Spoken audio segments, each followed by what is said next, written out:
पूरे जीवन में महात्मा गांधी ने कभी एक डंडा खाया? बोलो हाँ या ना?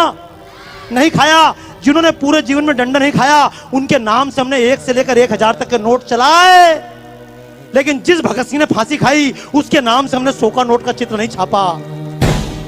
लेकिन मैं मोदी जी से भी कहना चाहूंगा, कलर बदलने से क्या होगा, नोट बदलने से क्या होगा, फोटो भी बदलो।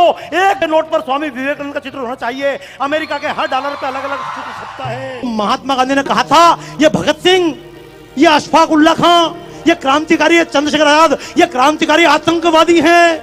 तो मैं भी एक बात कहना चाहता हूं, अगर भगत सिंह आतंकवादी थे तो मैं भी आतंकवादी हूं। और ऐसे आतंकवादी देश के कोने कोने में पैदा करना चाहता हूं। क्यों? अगर भगत सिंह की तरह आतंकवादी देश में पैदा हो जाए तो अफजल और कसाब जैसे आतंकवादी दिखाई। इतना बड़ा इस्लाम है, अल्लाह तो है पर साथ में कोई अल्ली है क्या? गॉड है, कोई गॉडी है क्या? लेकिन हमारे पास राम है तो सीता बराबरी से साथ में बेटी, शर्म की कोई बात नहीं है। औरों के लिए भी जीना सीख, जीना है तो पापियों का खून पीना सीख, जीना है तो पापियों का खून पीना सीख। और लोग पूछते आतंकवादी क्यों बड़ा होता है?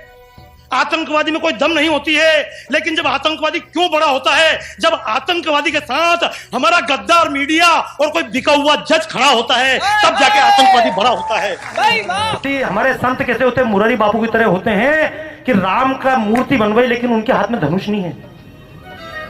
जब भी कथा होगी राम कथा, तो राम कथा के मंच में मुल्ला अजान जरूर देगा। बिना मियाँ के बापू को काम नहीं चलता, बुरा तो लगेगा भाई साहब।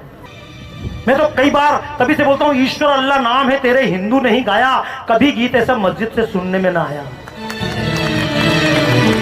मैं कहता हूँ मुसलमानों की पूरी कुरान राम कथा के मंच पे पढ़ दो, पर हिम्मत है एक बार मस्जिद में हनुमान चालीसा करवा दो, मैं आपके चरणों में लौट जाऊंगा। तब तक इस समाज को बेवकूफ बनाएंगे हम। साधु संत आएंगे, हमारे मन की बात कहते हैं तो हमको अच्छे लगते हैं। सच बोलने वाले साधु संत अच्छे लगते हैं क्या? सच बोलने वाला साधु संत नहीं चाहिए हमें। तो भगवान भी कौन सा चाहिए जो हमारा साथ में फिट हो जाए।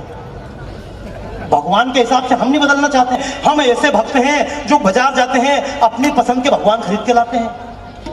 ऐसा मुसलमानों तरह नहीं है कि एक ही अल्लाह है, चाहिए तो भी ये और ना चाहिए तो भी ये। शुभम मंगला जी जो बैठे हुए हैं, इनके लिए आप घर से बैठकर ही ताली बजाएं या वहीं से बैठकर इनको आशीर्वाद देवें कि ये जो हिंदुत्व की रक्षा के लिए जो कार्यक्रम कर रहे हैं, साइबर सिपाही के नाम से बहुत बड़ा इनका ग्रुप है।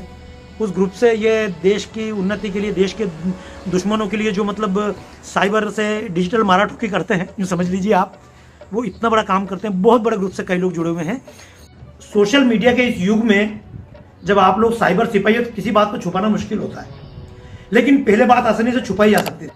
पिछले दिनों जाकिर नाइक अलग अलग मजहबों का एक सम्मेलन किया, लेकिन जाकिर नाइक ने सोच समझ के ऐसा भोंदू व्यक्ति श्री श्री रविशंकर को बुला लिया और श्री श्री रविशंकर बैठ के वहां दांत निपोरते रहे और वो हमारे धर्म की बुराई करता रहा और ये दांत निपोर कर आ गए, हाँ भाई इस्लाम श्रेष्ठ है, वापस उठ के आ गए। भैया तुमको जाने का कहा किसने था?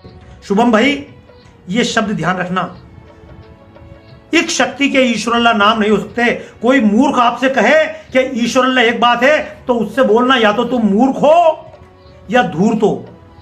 कोई व्यक्ति, मैं इस मंच से बोल रहा हूं, आपके सामने बोल रहा हूं, बहुत खुलेआम बोल रहा हूं जो बोल रहा हूं, और इस बात के लिए चैलेंज करने को तैयार है, और चाहो तो इस बात के लिए चैलेंज करने को तैयार हूं। अगर मैं गलत हूं, मैं अपनी गर्दन कटाने को तैयार हूं, और तुम अगर गलत हो तो अपनी गर्दन कटाने को तुम भी तैयार हो। आओ मुझसे बहस करने कौन आ रहा है? सिद्ध करो कि ईश्वर अल्लाह एक ही बात है। मैं कहता हूं ईश्वर प्राणी मात्र का है और अल्लाह सिर्फ मुसलमान का है। सिद्ध करके मैं बताता हूं, अल्लाह अगर सबका होता तो धर्म परिवर्तन करने की आवश्यकता नहीं होती। ईश्वर प्राणी मात्र का है, अल्लाह सिर्फ मुसलमान का होता है। कैसे कहते हो मूर्ख हो? या तो तुम मूर्ख हो या बहुत बड़े धूर्त हो। और मैं मानता हूं मुरारी बापू तुम मूर्ख तो नहीं हो सकते हो, तुम धूर्त हो। चित्रलेखा तुम भी बहुत धूर्त नहीं हो। चिन्मयानंद बापू तुम भी बहुत बड़े धूर्त हो, और रविशंकर तुम भी धूर्त हो, और धूर्त नहीं हो तो मूर्ख हो। या तो अपनी मूर्खता हिंदू समाज के सामने स्वीकार करके हाथ जोड़ लो, या फिर स्वीकार कर लो कि हम जनता को बेवकूफ बना रहे हैं। अगर ईश्वर अल्लाह एक बात है तो मस्जिदों में ईश्वर क्यों नहीं गाया जा सकता है? हम साधु संत वैसे चाहते हैं जो हमारे मन की बात कहें, इसलिए देश बर्बाद हुआ दोस्तों। ये देश करते करते हम राम की बातें करते आए, राम का मंदिर टूट गया। ये कार्यक्रम मैं इसलिए नहीं कर रहा हूं आपको राम के भक्त बनाऊं। अरे मैं क्यों भक्त बनाऊं आपको? राम के भक्त सदियों से रहे।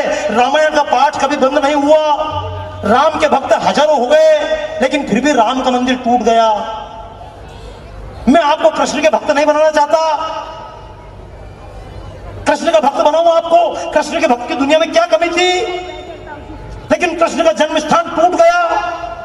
शंकर के भक्त बनेंगे। शंकर के कैलाश हमारे पास नहीं है, काशी टूटी हुई पड़ी है।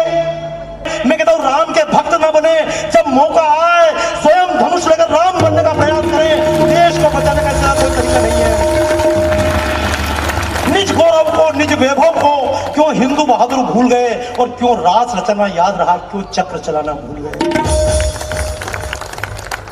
जिस दिन इस देश का समाज, ये भागवत में नाचने वाला समाज, ये राधे राधे के कीर्तन करने वाला समाज गाय हत्यारों के सामने चक्र लेकर खड़ा हो जाएगा, उस दिन देश में एक भी गाय नहीं कट सकती। मैं इस बात का वचन देता हूं।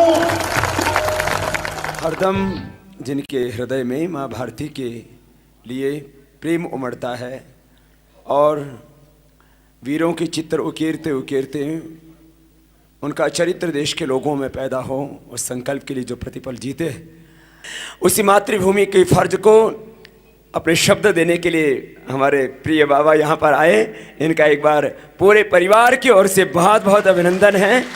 भगवान इनको और खूब शक्ति दे, और भक्ति दे, और ऊर्जा दे, और साहस दे।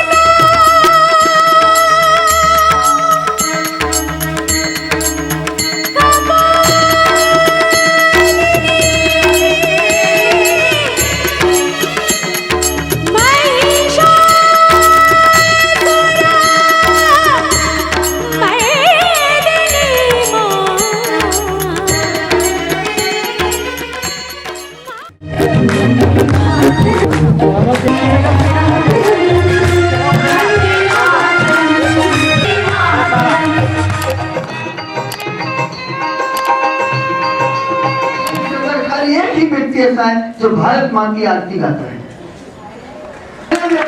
बहुत कवि और बहुत लेखक और बहुत वक्ता और एक से एक व्यक्ति देखे, लेकिन ऐसा व्यक्ति देश की माटी के प्रति समर्पित दिखा।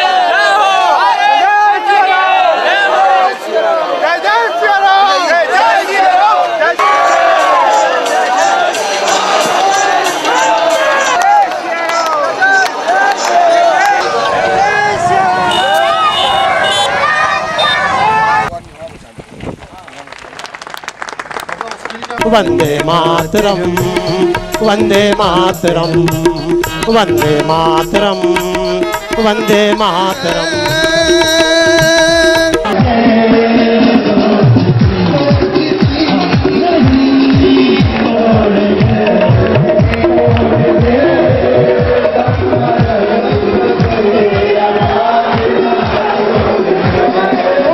नैनों से ज्वाल तेरी गति में भूजा, तेरी छाती में छिपा महाकाल है। धरती के लाल तेरा हिमगिरी सा भाल, धरती के लाल तेरा हिमगिरी सा भाल। तेरी भ्रकुटी में तांडव का ताल है, तेरी भ्रकुटी में तांडव का ताल है। अपने आप जो उज्जैन शिविर का 1986 का आपका नारा, जिसको मैंने कहा ब्रह्मांड में जिसको हिंदी का ह मालूम है, क से कबूतर, आ से अनार मालूम है, उसको ये पता होगा, राम लला हम आएंगे, मंदिर वही बनाएंगे। तो बाबा जी आपके चरणों में कोटि कोटि नमन है। ऐसा नारा देने वाले हमारे परम श्रद्धेय बाबा जी सत्यनारायण मौर्य जी, आपका बहुत बहुत स्वागत है। यहाँ पर कार्यक्रम प्रस्तुत किया है बाबा सत्यनारायण मौर्य जी ने, वो सचमुच अभिनंदनीय है, अत्यंत सराहनीय है। प्राचीन ऋषि की आत्मावश्य उनके अंतःकरण में एक साधना का परिणाम है। उनको बाबा सत्यनारायण मौर्य जी की भूमिका को पहली बार मुझे देखने का अवसर प्राप्त हुआ है, और मैं सचमुच उनकी इस अद्भुत साधना को नमन करता हूं। और मैं तो सचमुच कह सकता हूं कि ये बाबा मनीषी हैं।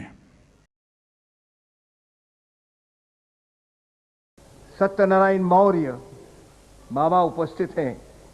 मैं उनको बहुत वर्षों से जानता हूं।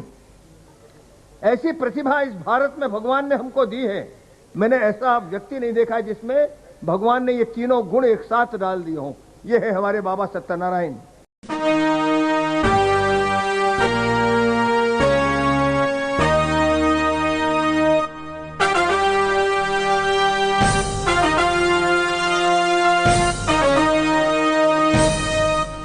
sa sa sa pa sa sa sa pa sa sa sa